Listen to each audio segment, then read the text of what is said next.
first of all, they see Ghana as home. So this term that they use, the motherland, it's home. Because this is where they feel that this is their roots, this is where they get their identity and all that. So when they come, they are eager to learn the cultural nuances of the workplace or the business terrain in Ghana. So first of all, they see this place as home. Then also they see so many business opportunities in Ghana. What we don't see, they see, because they have an advantage of having exposure. So in the US, in the UK, in all these, I'm talking specifically about the Western before I talk about the African countries. So they have exposure. Things work there. They're doing so much more than we are doing. So when they come here and they see the problems that we have, the gaps in the system, wow, this is an opportunity. I can do this here. I can tweak this in this way. So they're seeing a lot of opportunities here. That's why they're coming in their numbers.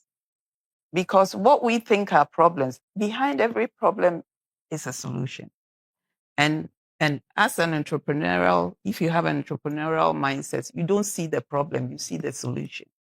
You understand? Yeah. So that is something also that, business opportunities, they see a lot of that and they want to leverage on that.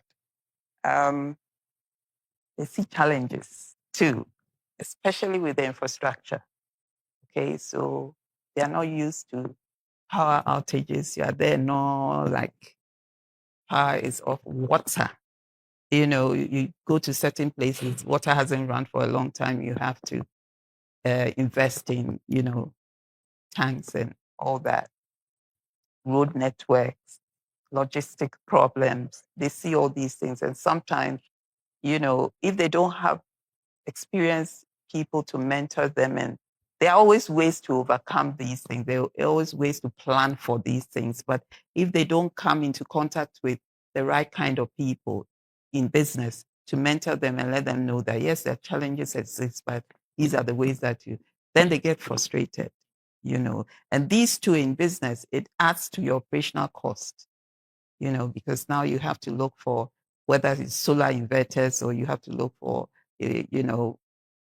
generators, and it adds to your operational cost. So sometimes it's some sort of shock to them because they're used to power throughout water. How is it possible that you don't have water? How? That kind of thing. And so these are some of the things that, for me, that's what I've observed. Okay.